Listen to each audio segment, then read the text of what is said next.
नमस्कार, मैं हूं आपके साथ सुमित झा। झारखंड में भी अब कोरोना ने दस्तक दे दी है। मलेशिया से आई एक महिला कोरोना पॉजिटिव पाई गई है।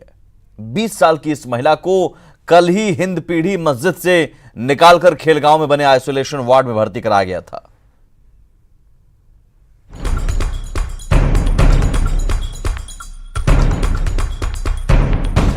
अब तक सेफ रहे झारखंड में भी कोरोना ने दस्तक दे दी है। मलेशिया की एक महिला कोरोना पॉजिटिव मिली।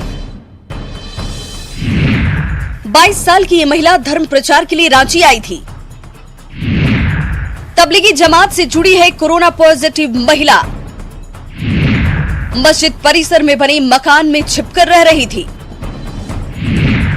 हिंद पीढ़ी मस्जिद में कल मिले थे महिला समेत 24 लोग। मस्जिद में छिपे 17 विदेशियों में 4 महिलाएं भी शामिल। दिल्ली से रांची ट्रेन से पहुंचे थे सभी विदेशी नागरिक। 17 मार्च को 8 और 18 मार्च को 9 विदेशी पहुंचे यहां। हिंदपीढ़ी मस्जिद से निकाले गए बाकी 23 लोग भी क्वारंटीन। खेलगांव में बने आइसोलेशन सेंटर में हैं ये सभी क्वारंटीन। जो हिंद पीढ़ी में मस्जिद में थे, एक धार्मिक स्थान में 24 लोग थे। 24 लोगों का जांच हुआ है तो उसमें एक पॉजिटिव पाया गया है, जिसको तुरंत उसको जो है आइसोलेशन वार्ड में रिम्स में उसको ट्रांसफ़र किया गया है। और हम लोग कोशिश कर रहे हैं कि और इनके संसर्ग में जो भी लोग आए हैं उन लोगों की भी हम लोग छानबीन कर रहे हैं। 2 जमातें हमारे यहाँ आई। एक जमात तो हमारे यहाँ मलेशिया के लोग आए, जिसमें 4 औरत 4 मर्द थे और उनके साथ 2 गाइड थे। ये जमात 17 तारीख को यहाँ पर है, 17/3 को ये जमात हमारे यहाँ आए। तो ये जमात जब यहाँ पर आई तो हमने प्रशासन को इसकी इत्तला भी दे दिया। सीआईडी के माध्यम से सीआईडी वाले लोग आए थे, सारे कागजात लेकर के गए। उन्होंने कहा कि हम प्रशासन के तमाम लोगों को दे दिया। कोरोना पॉजिटिव का पहला केस सामने आने के बाद झारखंड में स्वास्थ्य विभाग अलर्ट मोड पर आ गया है। झारखंड मंत्रालय में सीएम और स्वास्थ्य मंत्री की मौजूदगी में हाई लेवल मीटिंग हुई, जिसमें कोरोना से निपटने को लेकर सरकार के मास्टर प्लान पर मंथन किया गया। वहीं जिस घर में महिला ठहरी थी उसे सील कर दिया गया है। साथ ही महिला के संपर्क में आने वालों को चिन्हित किया जा रहा है। लोगों से अपील करना चाहता हूं कि अभी भी समय है, लॉकडाउन के नियमों का एकदम से पालन करें और जब बहुत जरूरत हो तभी निकलें। आज भी 3 दिन से हम लोग नेगेटिव रिपोर्ट नहीं आ रही थी, अच्छी बात थी। आज सुबह भी मैंने सड़क पर देखा कि अनायास लोग बहुत घूम फिर रहे हैं। अभी भी समय है, लोग सावधान हो जाएं, नियमों का पालन करें, ईश्वर हमारी रक्षा करेगा। मलेशिया की महिला की कोरोना पॉजिटिव पाए जाने के बाद कई सवाल खड़े होने लगे हैं। न्यूज़ 18 के सवाल, रांची के हिंद पीढ़ी मस्जिद में कैसे आई थी ये महिला? मस्जिद में कितने लोगों के संपर्क में आई महिला? दिल्ली से आने के दौरान ट्रेन में कितने लोगों के संपर्क में ये आई? विदेशी महिला पर पुलिस की क्यों नजर नहीं थी? Bureau report, news 18। तो दिल्ली में मुस्लिम धर्म से जुड़े लोगों का जमावड़ा लगा और कोरोना की चपेट में कई लोग आ गए। कुछ लोगों की मौत भी हो चुकी है।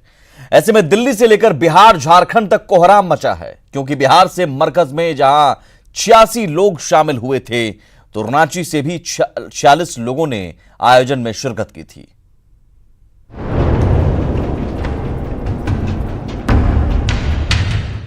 दिल्ली के निजामुद्दीन इलाके में तबलीगी जमात से जुड़े कई लोगों के कोरोना पॉजिटिव होने के बाद हड़कंप मच गया है।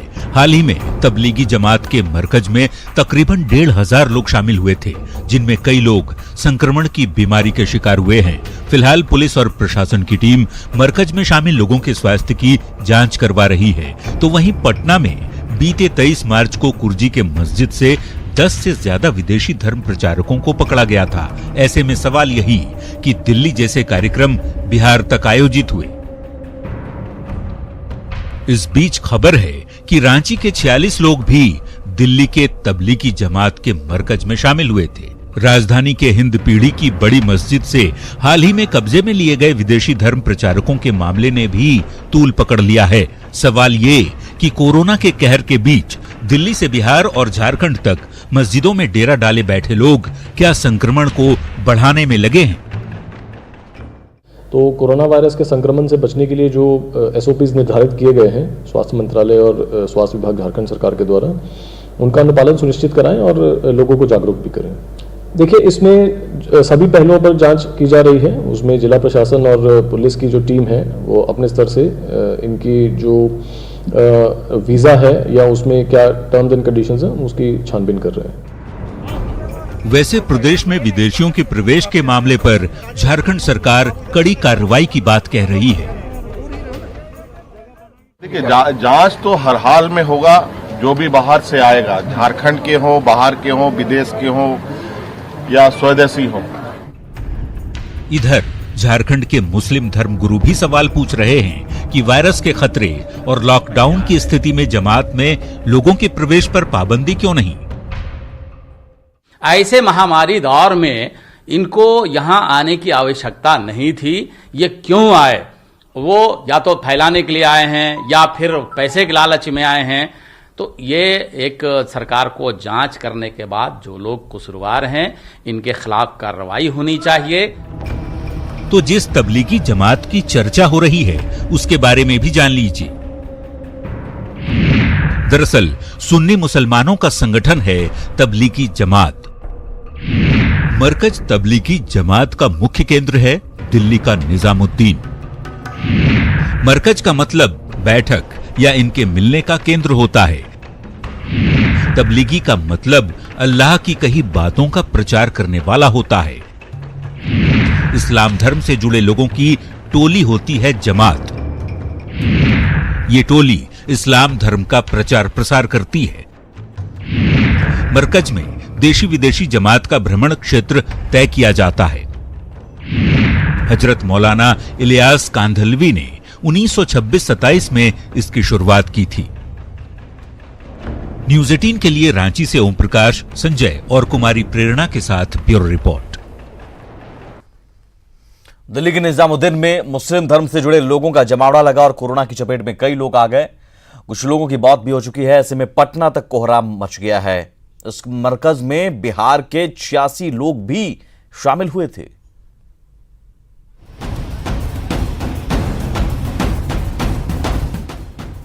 दिल्ली के निजामुद्दीन में तबलीगी जमात से जुड़े लोगों के कोरोना पॉजिटिव होने के बाद कई राज्यों में हड़कंप मच गया है।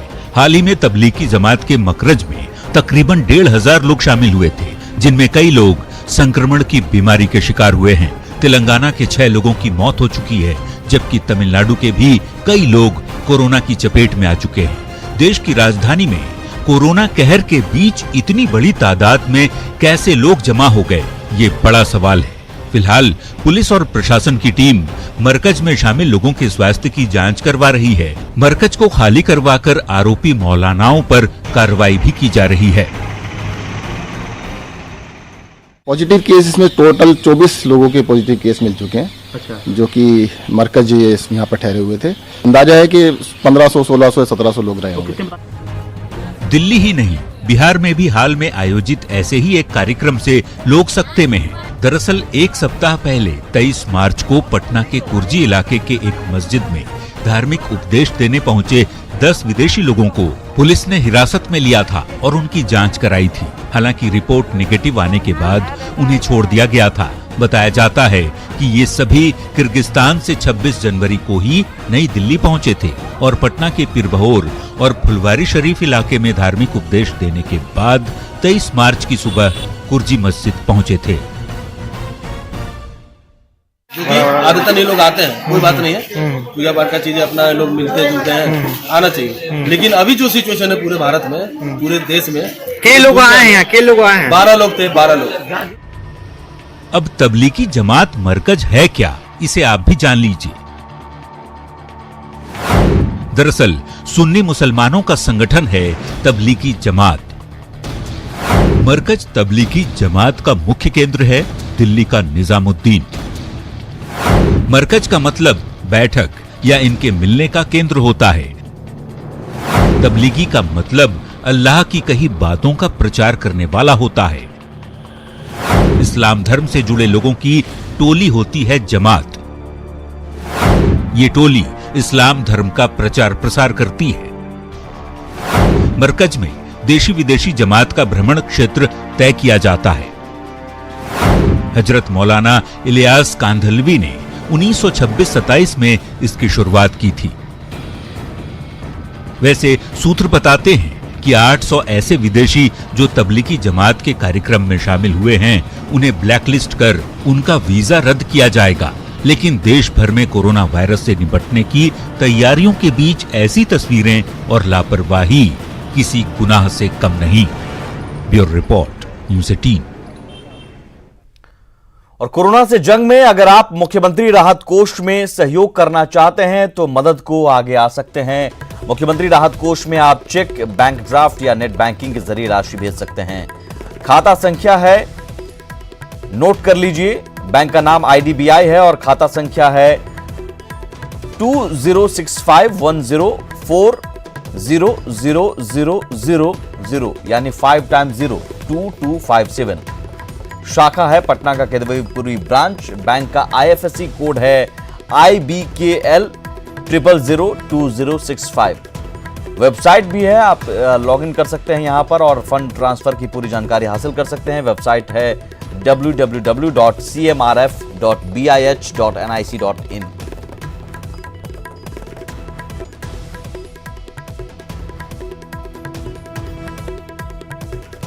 मुख्यमंत्री नीतीश कुमार ने कोरोना वायरस को लेकर समीक्षा बैठक की और बाहर से बिहार आए लोगों के बारे में जानकारी दी। इसके अलावा सीएम ने बाहर फंसे लोगों के बारे में भी पूछताछ की। आपदा प्रबंधन विभाग के मुताबिक बिहार में अब तक 1,80,652 लोग आए हैं। सभी लोगों की बारी बारी से स्क्रीनिंग कराई जा रही है। बाहर से आए लोगों के सीमावर्ती इलाकों में राहत केंद्र बनाए गए हैं। साथ ही गांव के स्कूलों में भी रहने और खाने का इंतजाम किया गया है। मुख्यमंत्री ने बाहर से आए लोगों की जांच के साथ भोजन और रहने का पूरा इंतजाम करने को कहा है।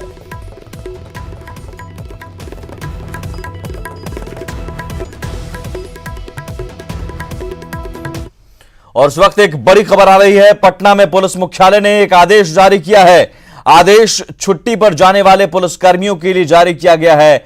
लॉकडाउन से पहले छुट्टी पर जाने वालों को निर्देश दिया गया है। जिले के एसपी और एसएसपी को निर्देश दिए गए हैं कि लॉकडाउन के वक्त नजदीकी थाने में अपनी मौजूदगी दर्ज कराएं। लॉकडाउन के दौरान गृह जिले के थानों में काम करना पड़ेगा।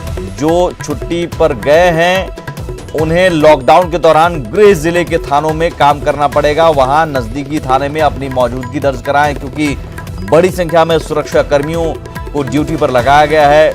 ऐसे में जो जहां पर हैं छुट्टी के दौरान वो वहीं नजदीकी थाने में जाकर ड्यूटी कर सकते हैं, अपनी मौजूदगी दर्ज करा सकते हैं। गया में कोरोना जांच में लापरवाही पर न्यूज़ 18 की खबर का बड़ा असर हुआ है। बाहर से आने वाले लोगों की जांच के नाम पर खानापूर्ति की जा रही है और बिना किसी जांच के ही लोगों के हाथ पर मुहर लगाए जा रहे हैं। न्यूज़ 18 पर खबर दिखाए जाने के बाद बाराचट्टी PHC प्रभारी से जवाब मांगा गया है और दोषी कर्मचारियों की पहचान करने को कहा गया है।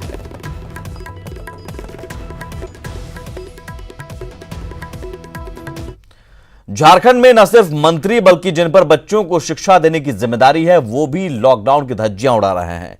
दुमका के बाद सरायकेला में भी मिड डे मील का चावल लेने के लिए बच्चों को स्कूल बुलाया गया था।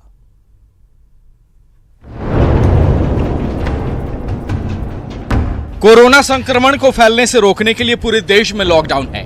इतना ही नहीं, बच्चों और बुजुर्गों के लिए खास गाइडलाइन भी जारी की गई है और उन्हें घर से बाहर नहीं निकालने की सलाह दी गई है। लेकिन झारखंड में जिन पर बच्चों और समाज को जागरूक करने की जिम्मेदारी है वे ही इसकी अनदेखी कर रहे हैं। दुमका के बाद सरायकेला में भी MDM का अनाज देने के लिए बच्चों को स्कूल बुलाया गया, जबकि उन्हें घर घर जाकर अनाज बांटने का आदेश मिला है। मेरा जो मैंने कोऑपरेट करने के लिए मेरा प्रबंधन समिति का अध्यक्ष है, मेरा संयोजिका है, वो सबको हम बोले थे, लेकिन अभी तो कोई नहीं आया। हम अकेले कहाँ हम मेरा माने गांव का भी बच्चे हैं, तो गांव में क्या हम अकेले जाकर दे सकेंगे? सिर्फ वार्ड नंबर 2 के स्कूल में बच्चों को नहीं बुलाया गया, बल्कि जिले के कई स्कूलों में शिक्षकों ने अनाज बांटने का ये शॉर्टकट तरीका अपनाया। पूरे मामले में DC ने कार्रवाई की बात कही है। वैसा मेरा नॉलेज में आएंगे, हम लोग ज़रूर एक्शन करेंगे, क्योंकि अभी मैं मीटिंग करके स्ट्रिक्ट इंस्ट्रक्शन दिया हूँ, कोई भी बच्चों को आप स्कूल में नहीं बुलाना है, घर में हम लोग पहुँचा देंगे। लॉकडाउन के दौरान स्कूलें बंद हैं, लेकिन बच्चों को मिड डे मील मिलता रहे इसे लेकर घर घर जाकर बच्चों को अनाज देने का निर्देश दिया गया है। लेकिन शिक्षक शॉर्टकट तरीके अपनाकर बच्चों की जिंदगी से खिलवाड़ में जुटे हैं। विकास कुमार, न्यूज़ 18, सरायकेला। झारखंड में कोरोना से निपटने के लिए कई दावे किए जा रहे हैं, लेकिन यहां गिरिडीह में स्वास्थ्य व्यवस्था की पोल खुल गई है। सदर अस्पताल में स्वास्थ्यकर्मी रेनकोट पहनकर संदिग्ध मरीजों की जांच कर रहे हैं। क्या कोरोना से बचाएगा रेनकोट? सवाल इसलिए क्योंकि गिरिडीह सदर अस्पताल में रेनकोट पहनकर स्वास्थ्यकर्मी कोरोना के संदिग्ध मरीजों की जांच कर रहे हैं। दरअसल दूसरे राज्यों से आने वाले लोगों की सदर अस्पताल में जांच की जा रही है, लेकिन कोरोना संक्रमण से बचाव के लिए अस्पताल में सुरक्षा किट तक नहीं है। कोरोना सस्पेक्टेड पॉजिटिव तो नहीं निकला है, लेकिन सस्पेक्टेड का लक्षण दिखा जा रहा है, जिसका इलाज हम लोग कर रहे हैं। उसी के लिए हम लोग पूरा सेफ्टी में। कोरोना से स्वास्थ्य कर्मियों की सुरक्षा के नाम पर खानापूर्ति की जा रही है, लेकिन सिविल सर्जन का दावा है कि रेनकोट को पूरी तरह से सैनिटाइज किया गया है, ताकि कोरोना वायरस के संक्रमण से स्वास्थ्य कर्मियों को बचाया जा सके। रेनकोट खरीद करके स्क्रैच कर दिया गया है, और वो पहन करके इसलिए जांच कर रहे हैं कि बाहर से जो आ रहे हैं लोग, कर्नाटका, केरल, पश्चिम बंगाल, कहीं कोरोना वायरस लेकर आए हों तो उसको स्क्रीनिंग कर रहे हैं। अब सवाल ये उठता है कि क्या ये रेनकोट स्वास्थ्य कर्मियों को कोरोना वायरस से बचा पाएगा? दावे चाहे जो हों, लेकिन ये तो सच है कि इन तस्वीरों ने झारखंड के स्वास्थ्य व्यवस्था की पोल खोलकर रख दी है। सुरेश सिंह, न्यूज़ 18, गिरिडीह। और वहीं लॉकडाउन के बीच कैमूर वन अभ्यारण्य से एक अच्छी खबर आई है। जंगल में लगाए गए ऑटोमेटिक ट्रैपिंग कैमरे में जंगल में विचरण कर रहे एक नर बाघ की तस्वीर कैद हुई है, जिसके बाद वन विभाग में खुशी की लहर दौड़ गई। तस्वीर सामने आने के बाद इस अभ्यारण्य को और सुरक्षित करने के उपाय तेज कर दिए गए हैं। ट्रैपिंग कैमरे में संभवतः 26 या 27 तारीख को यह तस्वीर कैद हुई है, जो शाम के 7 बजे की बताई जा रही है। बता दें कि पिछले साल के नवंबर महीने से ही कैमूर पहाड़ी के जंगलों में बाघ के होने के निशान मिलने लगे थे। वहीं वन विभाग की टीम ने दुर्गावती जलाशय के पास भी बाघ होने की पुष्टि की थी, जब 2 पालतू मवेशियों पर उसने हमला किया था। कयास लगाया जा रहा है कि मध्य प्रदेश या छत्तीसगढ़ से बाघ इस जंगल में आ गए होंगे।